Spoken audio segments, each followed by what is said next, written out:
ओम शांति। आज 9 दिसंबर 2021 है और हम सभी सवेरे सवेरे इस मुरली को सुन रहे हैं, आत्मा की पढ़ाई को पढ़ रहे हैं। सबसे पहले ओम शांति का अर्थ बाबा हमें समझा रहे हैं कि आत्मा का स्वधर्म ही शांति है। आत्मा का निवास स्थान शांति धाम है। वो परमात्मा ही कहते हैं कि मैं तुम्हारा पिता हूं। कुछ लोग परमात्मा को अलग अलग रूपों में जानते हैं। अखंड ज्योति है, ब्रह्मा है। बाप अब आकर अपना और आत्मा का परिचय देते हैं। बाप का रूप भी आत्मा जैसा बिंदी है।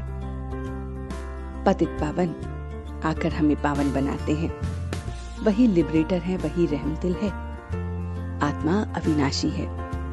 सभी आत्माओं का बाप एक परमात्मा है। उसे शिव कहते हैं, दुख हरता सुख करता कहते हैं, कल्याणकारी भी कहते हैं। आत्मा को इन दिव्य दृष्टि से ही देख सकते हैं। उसके लिए मामेकम याद करो, पापों को भस्म करो। निराकार बाप को याद करो, कोई देहधारी को याद नहीं करना है। ब्रह्मा विष्णु शंकर को याद नहीं करना है। सब में 5 प्रकार के विकार हैं। 1-2 को अब हमें काटना है। इन विकारों की वजह से हम एक दूसरे को भी काटते रहते हैं।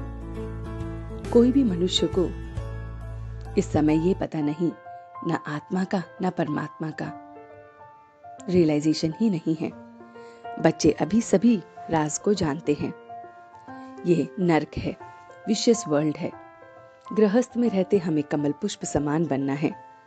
बाप ने ब्रह्मा द्वारा हमें अडॉप्ट किया है, तो हम राज ऋषि हैं, रूहानी पंडे हैं, सबको रास्ता बताने वाले हैं, अंधों की लाठी हैं। तो बाबा कहते हैं, मीठे बच्चे, बाप आए हैं तुम्हें राजयोग सिखलाने। बाप के सिवा कोई देहधारी तुम्हें राजयोग नहीं सिखला सकता। तीव्र भक्ति करते दीदार तो हो जाते हैं, पर सदगति नहीं होती। वापस तो केवल एक बाप ही ले जाता है। आत्मा का यथार्थ ज्ञान, आत्मा ही स्वर्गवासी नरकवासी बनती है।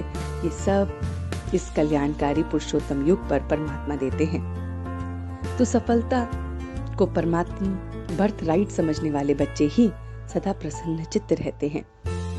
तो बाबा ने जो आज हमें वरदान दिया है, वो है सदा बिजी रहने की विधि द्वारा व्यर्थ संकल्पों की कंप्लेंट को समाप्त करने वाले संपूर्ण कर्मातीत भव। संपूर्ण कर्मातीत अवस्था वो है जो व्यर्थ संकल्पों के तूफान के विघ्न जो आते हैं उनकी कंप्लेंट को समाप्त करती है। मन को बिजी रखती है। समय की बुकिंग का तरीका सीखती है। 4 बातों में मन को बिजी रखती है। पहली, उससे मिलन मनाने में। दूसरी, उसके वर्णन में। तीसरी, उसके मगन होने में। और चौथी, उसके लगन में। तो इस तरह से जब हम मन को बिजी रखते हैं तो हम एकदम सफल हो जाते हैं। तो ये मीठी मीठी बातें बाबा ने हमसे कही। चलते हैं कुछ पल के लिए बाबा के पास और देखते हैं अपना ये रूहानी सफर कि किस तरह से वो मेरा मीठा बाबा आकर मुझे रोज मीठी मीठी मुरली सुनाता है। मैं आज राज ऋषि हूं और रूहानी पंडा भी हूं। अंधों की लाठी बना हूं। सफलता मेरा जन्मसिद्ध अधिकार है। मैं बहुत बहुत अपने मन को बिजी रखने वाला बच्चा हूं। व्यर्थ की बातों की कंप्लेंट से परे, उसकी लगन, उसकी मगन में मस्त, उसके मिलन और उसके वर्णन में मस्त मैं रूहानी राज ऋषि हूं। मैं देहधारी नहीं बल्कि देही अभिमानी हूं।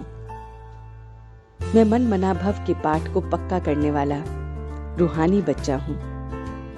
मैं सिर्फ और सिर्फ उसे याद करता हूं और अब मैं सच्चे दिल से उसका शुक्रिया अदा कर रहा हूं। हम सब रूहानी बच्चे मिलकर अपने रूहानी बाप दादा को याद प्यार और गुड मॉर्निंग करते हैं। गुड मॉर्निंग जी, गुड मॉर्निंग, गुड मॉर्निंग। शुक्रिया बाबा, शुक्रिया। वाह बाबा वाह, वाह बच्चे वाह, वाह मैं आत्मा वाह, वाह ड्रामा वाह। ओम शांति, ओम शांति, ओम शांति।